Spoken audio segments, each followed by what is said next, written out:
बिस्मिल्लाहिर्रहमानिर्रहीम। अस्सलाम वालेकुम नाज़रीन, प्रोग्राम खबर की खबर के साथ मैं हूं आपका मेज़बान डॉक्टर बुलंद इकबाल।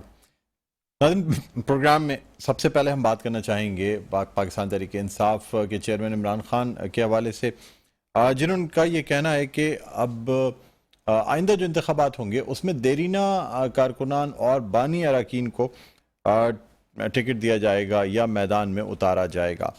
साथ साथ आपको ये बताते चलें कि इमरान खान से जमान पार्क में तंजीम और इसके जो बानी अरकान हैं उन्होंने मुलाकात की और इस मौके पर इमरान खान का ये कहना था कि अब पार्टी में जो बानी अरकान हैं या देरीना अरकान जो बहुत दिनों से पाकिस्तान तहरीक इंसाफ का साथ देते रहे हैं उनको अब मौका दिया जाएगा।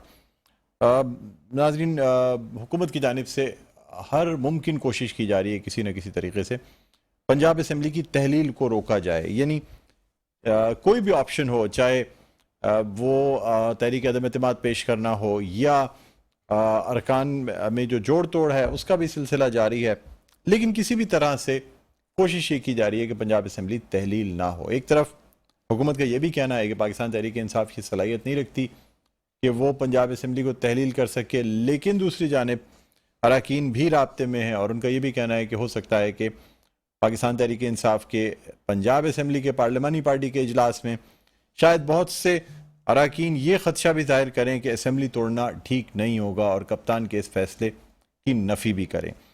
बहरहाल नाज़रीन, तमाम वालों से हम बात करेंगे। इस वक्त ऑनलाइन हमें ज्वाइन किया है गजाला सैफ़ी साहिबा ने, जो कि मेंबर नेशनल असम्बली हैं, रहनुमा है पाकिस्तान तहरीक इंसाफ की। अस्सलाम वालेकुम गजाला सैफ़ी साहिबा, खुश आमदीद कहते हैं प्रोग्राम खबर की खबर में। जी, वालेकुम अस्सलाम। बहुत शुक्रिया आपका इस प्रोग्राम में मदद करने का। जी, गजाला सैफ़ी साहिबा फरमाइएगा कि एक तरफ हुकूमत की कोशिश है पंजाब असम्बली तहलील ना हो, दावे भी कर रही है हुकूमत, लेकिन दूसरी जानिब पाकिस्तान तहरीक इंसाफ इस बात पे डटी हुई है कि नहीं जी, हर सूरत में पार्लिमानी इजलास में फैसला करके असम्बलियाँ तहलील की जाएंगी। क्या कहती हैं आप इस हवाले से? असल बात ये है कि जो ऑपोज़िशन है उसको समझ में नहीं आ रहा है कि ये वार जो उन पे सियासी वार हुआ है, हम्म। जो ये समझ रहे थे कि गजाला शायद गजाला सैफ़ी साहब, अपोजिशन नहीं है, वो हुकूमत है। आपकी अपोजिशन जरूर है, लेकिन अब आप सॉरी, हाँ, अपोजिशन में हैं हुकूमत और वो हुकूमत में है। हुकूमत वो हम तो समझ ही नहीं पा रहे। मैं ये समझती हूँ क्योंकि जो जी। अवाम का रिप्रेजेंटेटिव होता है वही हुकूमत में होता है, मगर यहाँ मामले कुछ और हैं। इसलिए माज़रत के साथ हुकूमत असल में ये चाह रही है कि किसी न किसी तरह इमरान खान के जो बुग़्ज़ में वो हमेशा से हम्म। मुब्तला हैं, वो किसी तरह से इमरान खान को नीचा दिखा दें हाँ। और वो दिखा नहीं पाए। अब उनके आगे भी एक कुआँ है और पीछे खाई है। ना ओहो। कुआँ गिरना चाह रहे हैं, ना खाई में, मगर बचा नहीं सकेंगे। उनके कदम जो हैं वो डगमगा रहे हैं हम्म। और उनके इरादे जो हैं इमरान खान की तरह अटल हैं नहीं। तो हम्म। और ये 13 लोगों को जोड़ के एक पार्टी बनी है पीडीएम हम्म। की पुडिंग, जो कि मेरे ख्याल में किसी तरह से भी अब ये पूरी जोड़-तोड़ कोशिश के बावजूद ना वो अवाम में मकबूल हो पाई, ना अपने वादे पूरे कर पाई, ना महँगाई कम कर पाई और ना इमरान खान की जो विज़न था उसको रोक पाई। उन्होंने हमेशा ही कोशिश की कि इमरान खान को नीचा दिखाएँ, कमतर दिखाएँ, सिलेक्टेड दिखाएँ हम्म। और ये दिखाएँ कि वो अवाम के इंतहाई नामकबूल लीडर हैं और उनमें सलाहियत नहीं है। और ये तमाम जो इन्होंने क्रिएट किया था, एक पूरा फॉर्म बनाया था, उस पूरे इंडेक्स के अंदर इमरान खान भारी अक्सरियत लेके और लोगों के मकबूल तरीन लीडर बन के, और एक 26 तारीख को जो उन्होंने एक फैसला किया वो इनके लिए एक वार साबित हुआ, हम्म। जो कि उससे पनप नहीं पा रहे हैं। टाइम लगेगा, मगर समझ ये लेना चाहिए कि ये उनका अंत हो चुका और हम्म। फैसले की घड़ी आ चुकी है और इलेक्शन की तारीख दे दें अभी भी, क्योंकि इसके अलावा इनकी सियासी मौत तो हो चुकी। तो फैसले करने के लिए इनको अब किस बात का इंतजार है? पहले मुसलसल यही कहते रहे कि अगर आपने पार्लियामेंट को तहलील करना है तो पहले आप अपने पंजाब असेंबली और केपी की हम्म। असेंबली को तहलील कीजिए। तो अब तहलील होने जा रही है, तो इस बात का तकलीफ क्यों हो रही है इनको?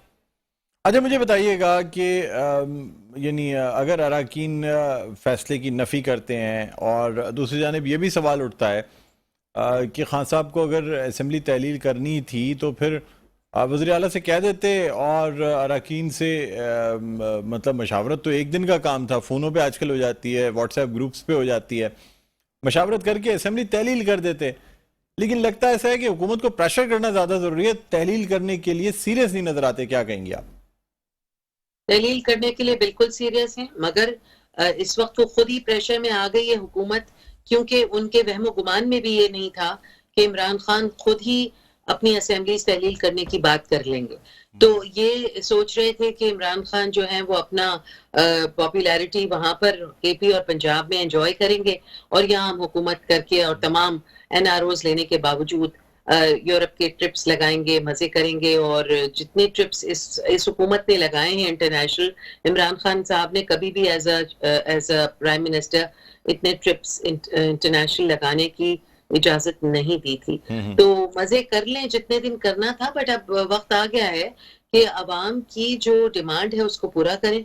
और अगर ये देखिए, अगर तहलील होने के बाद अगर ये समझते हैं कि किस तरह से बाई इलेक्शंस करा के ये दोबारा कोशिश करेंगे, मगर या फिर ये जो गठजोड़ की बात कर रहे हैं, जो इनको आदत है खरीदो फरोख्त का बाजार लगाने की, जो इन्होंने पहले भी लगाया सिंध हाउस के अंदर और अभी भी कोशिश करेंगे यह जरूर कि इनको पैतरे यही आते हैं इस्तेमाल करना, खरीदो फरोख्त और जोड़ तोड़ का, जिसमें ये अब नाकाम होते नजर आ रहे हैं। और इनको अब समझ की जो खिड़की है खोल लेनी चाहिए, थोड़ी सी दिमाग में हवा डालें, पाकिस्तान के लोगों की आवाज सुने, कान खोलें और अपना जो मायोपिया है उससे बाहर निकल के देखें, तो इनको अवाम का एक हुजूम नजर आएगा जो कि इलेक्शन की तारीख मांग रहा है।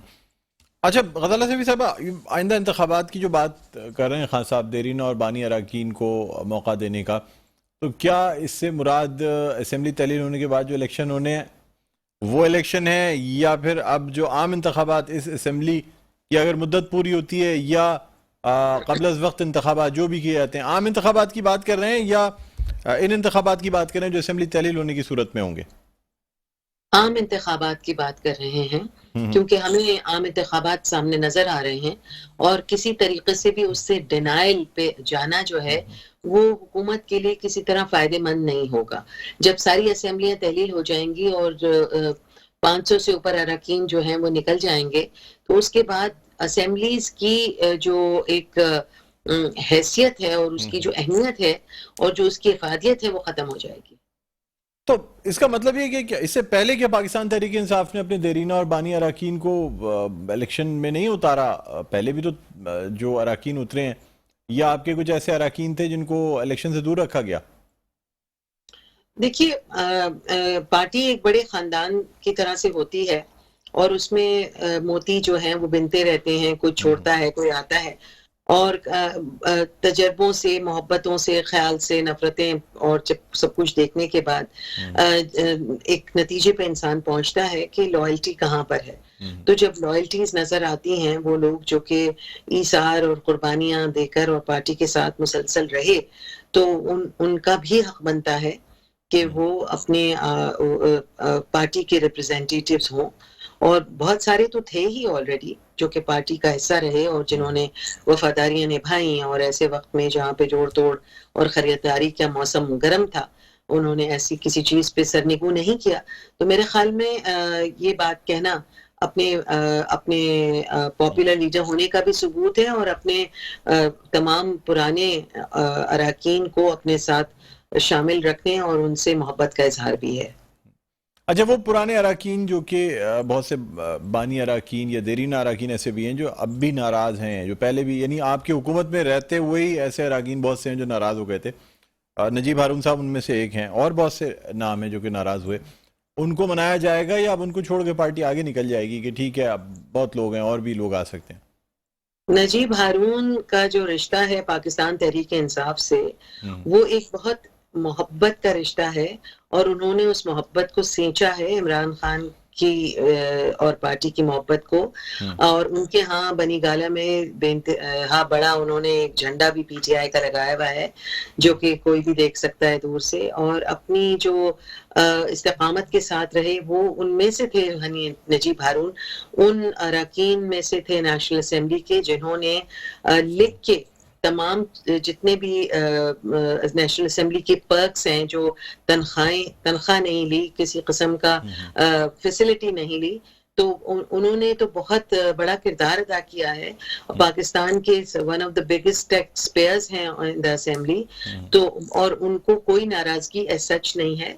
आपस में जब लोग होते हैं, एक साथ होता है काम, तो ऊंच नीच थोड़ी हो जाती है, मगर नजीब हारून उन लॉयल्स में से हैं। नजीब हारून हुए, डॉक्टर अलवी थे, जब थे पार्टी वर्कर एंड एमएनए, उन्होंने पूरा 20-22-23 साल निभाया मोहब्बत का रिश्ता। और अब क्योंकि उनका ये पॉलिटिकल रोल है as a president of Pakistan, उसको भी वो बहुत खुशरूबी से निभा रहे हैं। तो जो हमारे पुराने अरकान हैं, जो हमारे पुराने कारकुन हैं, जिनमें छोटी सतह के भी लोग हैं, जिन्होंने गरीब लोग भी हैं, जिन्होंने बहुत ही मुश्किल हालात में भी इमरान खान का साथ दिया, तो उनका ये जिक्र है। और मेरे ख्याल में गाहे बगाहे हर पार्टी का लीडर ये बात जरूर करता है अपने पुराने वर्कर्स के लिए, ताकि पार्टी मुत्तहिद भी रहे और मुस्तहकम भी रहे। अच्छा, आज आपने देखा होगा पाकिस्तान पीपल्स पार्टी का 55वां यौम तासीस जो है वो बड़े जोशो खरोश से मनाया गया है। कराची के निश्तर पार्क में एक बहुत बड़ा जलसा किया गया। पार्टी के चेयरमैन बिलावल भुट्टो जरदारी ने खिताब भी किया, बड़ा उन्होंने ललकारा भी, और ख़ास तौर पे आवाम की बात की, शहीद मोहतरमा भुट्टो की बात की। क्या कहती हैं, बड़ा जलसा था, बड़ी गैदरिंग की। इससे कबल भी कल भी हमने एक बड़ा जलसा देखा टंडू जाम में। देखिए बिलावल, अगर आप इस जलसे को बड़ा कहते हैं तो कुछ हजार भी नहीं थे लोग, और उसको आप बड़ा कह रहे हैं। ठीक है, वो अपने वो क्राउड्स पुल नहीं कर सक रहे अब सिंध के अंदर भी, और पाकिस्तान से तो फारिग हो चुके हैं पूरे से। सिंध पे उनका राज चलता चला आ रहा था, जो उससे यहाँ से भी उनको फरागत हो चुकी है। और बहुत जल्द जब भी इलेक्शन होंगे तो उनको लग पता जाएगा, और पता है उनको ये चल जाएगा कि उन्होंने सिंध के अवाम के लिए कुछ भी नहीं किया। सैलाब ज़दा इलाकों में अगर आप जाएंगे, वहां देखेंगे तो ना वहां कोई अस्पताल है, ना कोई क्लिनिक है, ना वो किसी किस्म की, सिर्फ ना बिजली है, ना पानी है, ना गैस है। सिर्फ नेचुरल रिसोर्स के ऊपर वो जमीन है, जमीन के ऊपर वो फसलें लगाते हैं, और जिनका पानी कभी इधर कभी उधर, कभी सैलाब की शक्ल में उनके फसलों के ऊपर औंधा दिया जाता है। तो लोग जो हैं वो इनसे बहुत मुतनफ़िर हैं। और इस वक्त पे जो पिछले 3-4 महीनों से जो मुश्किलात का शिकार है सिंध की सरजमीन और सिंध के अवाम, वो इस वक्त बहुत दुखी भी हैं और बहुत नाखुश हैं पीपल्स पार्टी के रवैयों से। अच्छा, क्या समझते हैं? अब तो ये भी नारा लग गया कि जी अगला वजीर आज़म जो है वो बिलावल के अलावा कोई मंजूर नहीं है, और पाकिस्तान पीपल्स पार्टी भी पूरे जतन कर रही है। अभी पाकिस्तान मुस्लिम लीग नून के अरकान की जरदारी साहब से भी मुलाकात हुई है, और तमाम ऑप्शंस पर गौर किया जा रहा है कि पंजाब असम्बली को किस तरीके से बचाया जाए। चाहे गवर्नर राज भी लगाना पड़ा तो शायद हुकूमत उससे भी दरेग ना करे। क्या कहती हैं? देखिए, अगर इन्होंने इस किस्म के मिसअप्रोप्रिएशंस की और गवर्नर राज भी लगाने की कोशिश की, तो गवर्नर राज जो है वो भी कुछ ही दिन का मेहमान होगा, और बहुत लंबा नहीं चल सकेगा असेंबलियां तहलील होने के बाद। तो ये कोशिश जो है ये बेसूद होगी, और बेशक मेरे ख्याल में ये समझ लेना चाहिए। और जब इतने साल हुकूमत कर चुके, 40 साल इन्होंने हुकूमत की है, बारियां लगी हैं और मौके इन्होंने तलाश किए हैं, और ऐसे रास्ते ढूंढे जहां पे हुकूमत में आ जाएं। मगर हुकूमत में आने के बाद अभी ये पिछले 10 महीने के अंदर, 9 महीनों के अंदर इन्होंने जो कारनामे अंजाम दिए हैं, वो अवाम उनसे नाखुश है। अगर ये अवाम को किसी तरह से खुश कर लेती और कोई ऐसा कारनामा अंजाम दे देते, और कोई रोटी की कीमत ही कम कर लेते, एक चीज पे फोकस कर लेते, तरक्याती कामों की तरफ तो अभी ये मुड़ भी नहीं सकते, मगर कम से कम बेसिक जो नीड थी इंसानों की, उसको भी पूरा नहीं कर पाए। सिंध के अवाम की सैलाब की सिचुएशन के अंदर उनको सही तरह से पेनिट्रेट नहीं कर पाए उनकी मदद को। तो ये हुकूमत का काम होता है, और 18वीं तरमीम से चिपकने का मतलब ये था कि जब 18वीं तरमीम का इम्तिहान आया तो फिर उसमें वो नाकाम हो गए। अच्छा, इस वक्त जो मुल्क की माशी सूरत हाल है, और जिस तरीके से अब बहुत सी बातें की जा रही हैं, मैं वो नाउमीदी की बातें तो यहाँ नहीं करना चाहूँगा। अब बड़ी स्पेकुलेशंस हैं, बड़ी चीज़ें कही जा रही हैं। हमारे इंपोर्ट, जो ज़रूरी इंपोर्ट्स हैं, वो भी शायद हमारे लिए मुश्किल हो जाए, जिसमें डीज़ल, पेट्रोल या ऐसी चीज़ें हैं। क्या समझते हैं, ऐसी सूरत हाल में क्या खान साहब को जादू की छड़ी से कोई हालात बेहतर कर सकेंगे? क्या करेंगे, क्या समझते हैं? देखिए, इन्होंने पहले भी हमें बिल्कुल खड्डे और खाई में छोड़ के गए थे, बड़ी मुश्किल से संभाला था, संभाल पा रहे थे, तो इन्होंने फिर अपना एक वार किया। और उसके बाद अब आप देख रहे हैं कि अगर कौम से मोहब्बत होती, जो बेगम साहिबा जो लंदन में बैठी हुई हैं, जो कि यानी कि एब्सकॉन्डिंग वो भी हैं और उनके वालिद भी, तो ऐसे वक्त पे क्या, और ये जो अभी के जो वजीरे ये क्या नाम है माशियात हैं, वो भी एब्सकॉन्डिंग रहे बहुत सालों तक, और अब आए और उन्होंने आके पता नहीं कौन सा फॉर्मूला अपनाने की कोशिश की जो कि कामयाब नहीं हुआ। तो ये तमाम चीजें जो हैं वो लोगों को हर चीज पे, हर मिनट पे लोगों की नजर है, और लोग सिर्फ अब इनकी बातों में नहीं आ रहे, बल्कि वो देख रहे हैं कि कौन उनके साथ खड़ा है और कौन नहीं। इमरान खान के टांग में 4 गोलियां लगी, 2 टांगों पे, और वो पाकिस्तान में ही रहा, पाकिस्तान के अस्पताल में इलाज हुआ जो उन्होंने खुद बनाया था और लोगों की बका के लिए बनाया था, वहां पे उनका अपना इलाज हुआ, वहीं से वो अब ठीक भी हो रहे हैं, सेहत भी पा रहे हैं। तो इनके छोटे छोटे ऑपरेशंस और छोटी छोटी हिचकियों के लिए लंदन जाना लोगों को समझ में नहीं आ रहा है, क्योंकि लंदन जो है वो एक, आपको पता है कि इस वक्त जो पाउंड और रुपी का जो रेट है वो कितना ज्यादा इस वक्त फ्लक्चुएट करके ऊपर चला गया है, और क्या आम लोगों के लिए वहां का टिकट लेना आसान नहीं है, ना कि ये वहां जाके महंगे इलाज करा रहे हैं। तो इन बातों से आवाम को तकलीफ हो रही है। और फिर ये कि यूरोप के टूर पे निकल गए, यानी जैसे ही इनके अपने पार्टी के आदमी ने बताया कि अरशद शरीफ के कत्ल में ये मुलव्विस हैं, तो उसके दूसरे दिन इन्होंने लंदन को खैरबाद कहा और यूरोप का टिकट पकड़ लिया और यूरोप में घूम रहे हैं। तो ये सारी चीजें जोड़ के लोग किसी नतीजे पे पहुंच रहे हैं, और वो किसी भी तरह से खुश नहीं है इनके इन रवैयों से। सियासी मैदान अगर इन्होंने मार भी लिया और बन भी गए वजीर आजम और कुछ भी, तो लोगों के दिलों के तो राज कर रहा है इमरान खान सिर्फ। अदालत से भी साहब, आप फिर से कुछ तज्जियाकार या और दूसरे लोग ये कहते हैं कि जी पाकिस्तान तहरीक इंसाफ की अगर हुकूमत आ भी जाती है तो फिर इसी तरह 2-3 साल आप यही कहते रहेंगे कि जी जो ये 8-10 महीने या 1-1.5 साल जो भी मुस्लिम लीग नून और या पीडीएम की हुकूमत ने गुजारे, इसने मुल्क को इतना तबाह कर दिया है कि अब मुल्क को इससे बाहर निकलने में 5 साल लगेंगे। तो ये तो लोगों ने पहले से कहना शुरू कर दिया है कि कोई भी हुकूमत आए या आपकी हुकूमत आए तो उसके पास फिर एक एक्सक्यूज है कि जी अब मुल्क को बाहर निकालने में इस दलदल से जो है ना कई साल लग जाएंगे, उसके बाद नया काम शुरू होगा। कम से कम सही हाथों में तो कुंजी आए, सही लोगों के हाथ में तो इख्तिदार आए कि वो उसको मुल्क से मोहब्बत करते हों, अवाम की फिक्र करते हों और अवाम को तरक्की के रास्ते पे ले जाना चाहते हों। जो मुल्क 70% जवानों पे मुश्तमिल हो, जिधर 52% खवातीन रहती हों, आबादी हो उनकी, वो मुल्क हमेशा के लिए दगरगू नहीं हो सकता। उसको आगे जाना है, उसने फ्लरिश करना है, तरक्की पानी है, और एशिया के अहम ममालिक में शामिल है स्ट्रेटेजिकली। तो हम नीचे क्यों गिरेंगे? हम खुददार लोग हैं, हम अपने पासपोर्ट का भी पास रखते हैं, हम अपनी आइडेंटिटी का भी पास रखते हैं, और हम नहीं चाहते कि हमारा मुल्क जो है वो किसी तरह से भी जंग जदल या किसी किस्म की इंटरनल ऐसी अनाकी का शिकार हो, बल्कि वो आगे बढ़े। और इतने सारे जवान लोग जो हैं, जो आगे बढ़ के पॉपुलेशन और मसला है जो आगे दुनिया में नजर आ रहा है पाकिस्तान के ऊपर, तो हमें उसको सही तरह से चैनलाइज करके आगे लेके जाना है। मगर वही लोग कर सकते हैं जो कि ईमानदार हों और जो कि पाकिस्तान के अवाम की सही रिप्रेजेंटेटिव्स हों। ठीक ठीक ठीक, बहुत बहुत शुक्रिया गजाला सैफी साहब, आपने प्रोग्राम के लिए वक्त निकाला। नाजरीन, मेंबर नेशनल असेंबली और रहनुमा पाकिस्तान तहरीक इंसाफ गजाला सैफी हमारे साथ मौजूद थे। एक वक्फे के बाद दोबारा आपकी खिदमत में हाजिर होते हैं। देखते रहिए प्रोग्राम खबर की खबर। जी नाज़रीन, वेलकम बैक। एक बार फिर आपको खुशामदीद कहते हैं प्रोग्राम में खबर की खबर। मैं हूं आपका मेज़बान डॉक्टर बुलंद इकबाल। नाजरीन, अब हम कुछ बात करना चाहेंगे पाकिस्तान पीपल्स पार्टी के 55वें यौम तासीस के हवाले से। इस हवाले से आज न सिर्फ मुख्तलिफ शहरों में कन्वेंशन हुए, बल्कि एक बड़ा इज्तिमा और कन्वेंशन जो है वो नेशनल पार्क कराची में हुआ। आवाम की एक बड़ी तादाद ने इसमें शिरकत की।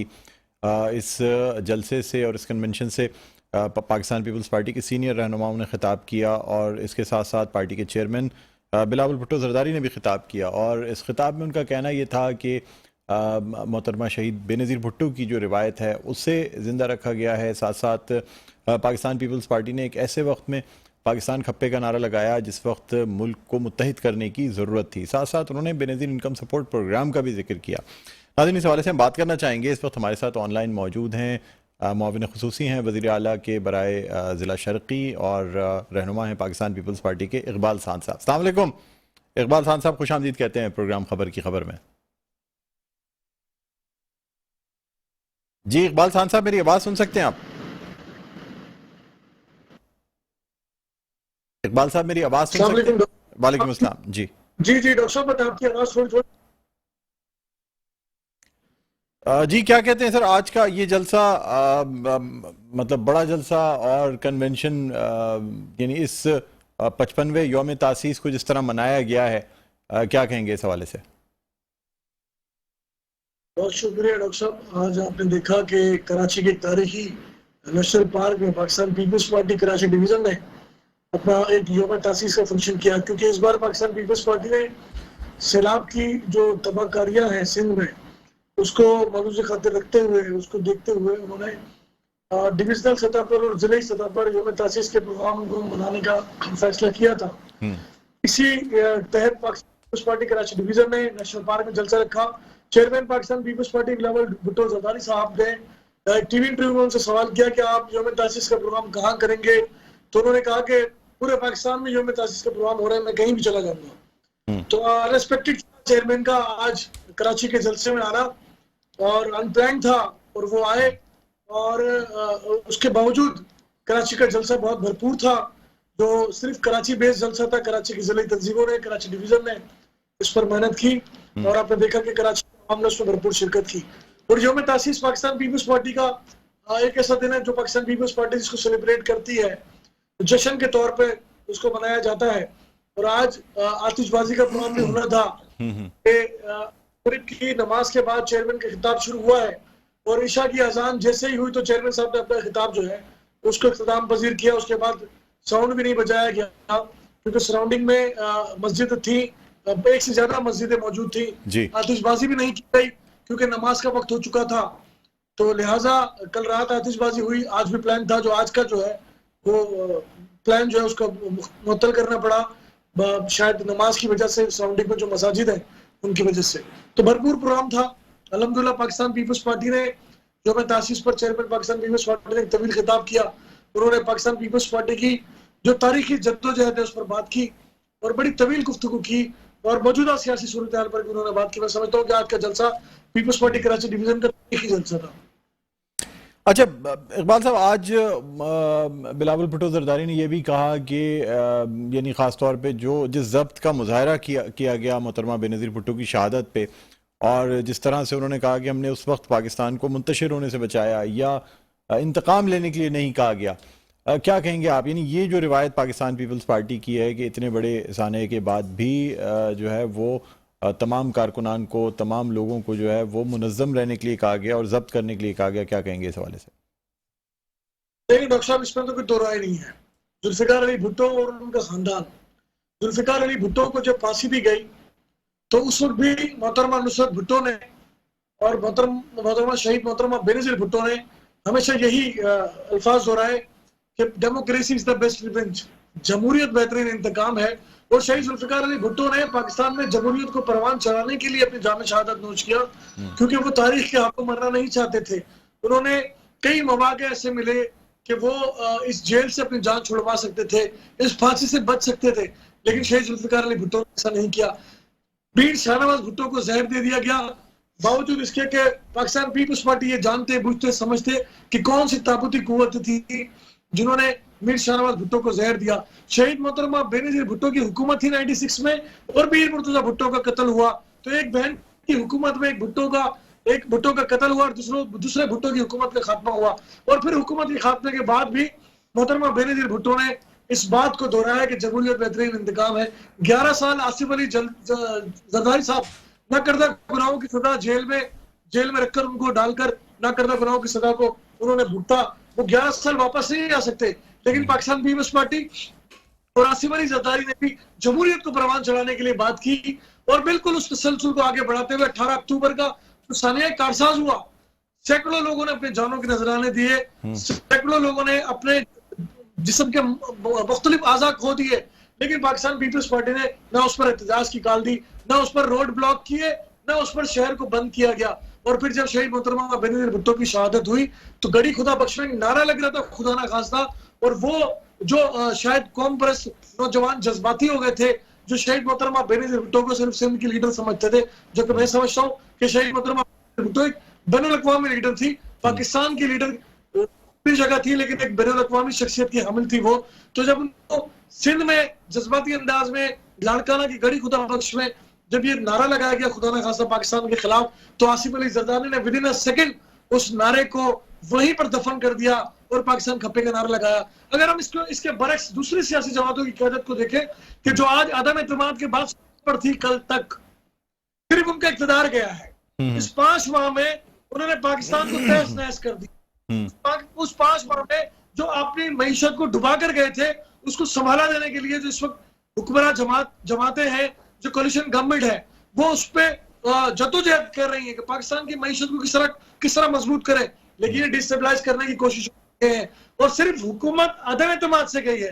पाकिस्तान की तारीख में ये पहला वजीर आजम डॉक्टर साहब है जो अदम एतमाद की आईनी तरीके से इसको वजीर आजम की नशिस्त से हटाया गया है। तो मैं समझता हूँ कि जो इक़्तिदार की हविस में इतने आगे निकल गए कि पाकिस्तान का नफा नुकसान में नहीं सोचते, तो उनको देखना चाहिए पीपल्स पार्टी की क़यादत की तरफ, उनको सोचना चाहिए और उनको पाकिस्तान पीपल्स पार्टी के तर्ज अमल पर सियासत करनी चाहिए कि इतनी जद्दोजहद के बाद, इतनी मारे खाने के बाद, जेलें काटने के बाद, कोड़े खाने के बाद, शहादतों के बाद भी हमने नारा लगाया तो पाकिस्तान खप्पे का नारा लगाया, और ये नारा लगाते कि जनाब इलेक्शन करवा दे, चूंकि हम मकबूल शायद जीत जाएंगे और फिर इक़्तिदार में आ जाएंगे।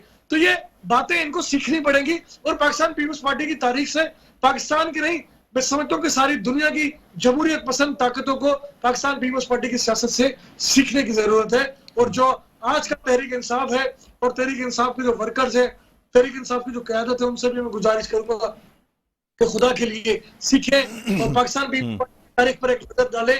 आपको हुकूमत जाने का गम नहीं होगा, यहाँ जाने चली गई है, आप हुकूमत का रोना पीटना कर रहे हैं। तो लोग जो सियासी जाने देने के बाद भी पाकिस्तान की तरक्की में, पाकिस्तान के एटमी ताकत को तवाना करने के लिए, पाकिस्तान को मिसाइल टेक्नोलॉजी देने के लिए, पाकिस्तान में थरकोल का मुआहिदा करने के लिए, और थरकोल की इतनी बड़ी जो पाकिस्तान में आज बरामदगी हुई है थरकोल पे, तो कोयले से हम पाकिस्तान जो है अपना जो एनर्जी के क्राइसिस उसको दूर करने में कामयाब इंशाल्लाह होगा। तो ये पाकिस्तान पीपल्स पार्टी। इकबाल साहब, मुझे सर ये बताइएगा कि जरदारी साहब से मुलाकात हुई है पंजाब असेंबली के अरकान की, और क्या समझते हैं? मुलाकातों का सिलसिला जारी है, वज़ीर आज़म शहबाज शरीफ से भी मुलाकात हुई है। जरदारी साहब कोई फार्मूला रखते हैं पंजाब असेंबली को बचाने का? डॉक्टर साहब, सियासी मुकाबला सियासी मैदान में किया जाता है और आसिफ अली जरदारी को मर्द हुर भी कहा जाता है और सियासत का बादशाह भी कहा जाता है। तो ये जो कुछ भी आप इन्होंने धमकियां लगाई हैं, हम समझते हैं कि फजूल की धमकियां हैं, और अगर ऐसा हुआ तो इनको मुंह की खानी पड़ेगी। मैं आपको लिख के दे सकता हूँ कि पंजाब असेंबली में इनकी एक नहीं चलने वाली। तो आसिफ अली जरदारी जो सियासत के गुरु कहलाते हैं, बादशाह कहलाते हैं, जब वो पंजाब में मौजूद है तो पीआई की टांगे तो वैसे ही कांपने शुरू हो गई हैं। मैं समझता हूँ कि इनको इस महाज पर आसिफ अली जरदारी ने जो भी महाज अडॉप्ट किया है, उनकी तारीख भरी पड़ी है, आप उठा के देखें। जिस बात पर भी उन्होंने फैसला कर लिया कि जनाब आप ये हम करके देंगे, तो वो फिर उस पर आपने देखा कि इम्प्लीमेंट होता है और पाकिस्तान पीपल्स पार्टी और आसिफ अली जरदारी का फार्मूला कामयाब होता है। तो पंजाब में अगर आसिफ अली जरदारी ने बेड़ा उठाया है तो वो फार्मूला भी कामयाब होगा और दुनिया देखेगी।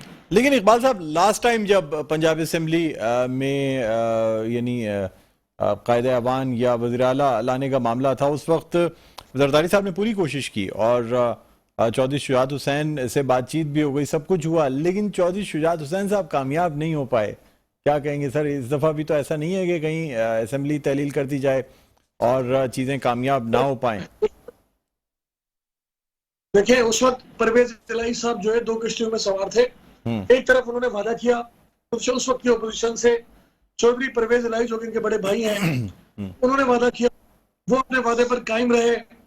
उन्होंने वो जो खत जिसकी बड़ी बात गश्त हुई कि जनाब वो कोर्ट तक गया, वो खत उसमें कहा गया कि जी पार्टी लीडर का इख्तियार है या पार्लिमानी लीडर का इख्तियार है, तो वो कोर्ट ने डिसीजन दिया, उस पर बहस नहीं है।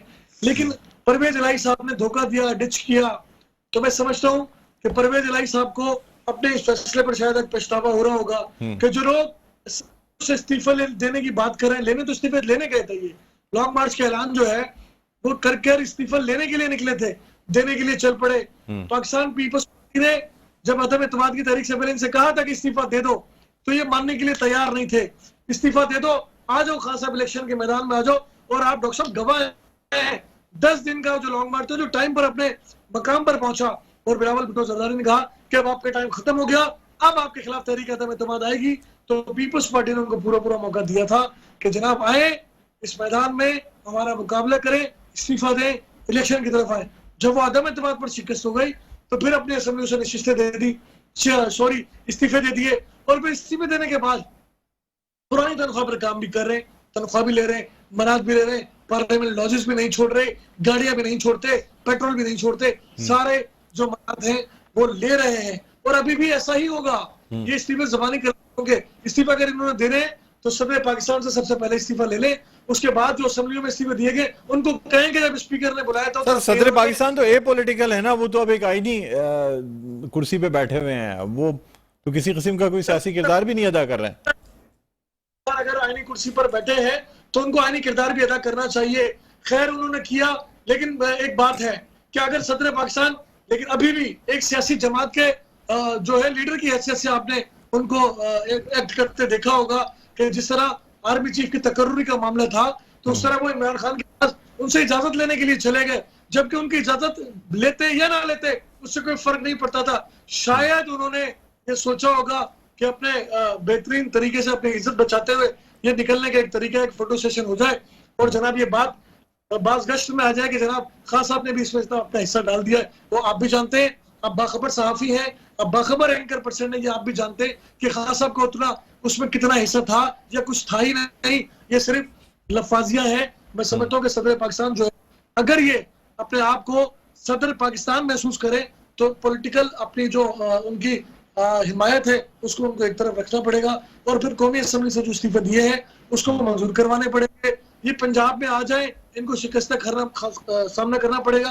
केपी में अपोजिशन, जो हमारी अपोजिशन है, उसको कोई खातिर खा वहां पर अक्सरियत नहीं है, लेकिन यकीन कीजिएगा केपी ने भी इनको सरप्राइज देने की पोजीशन में हम आ सकते हैं, उस पर भी काम चल रहा है।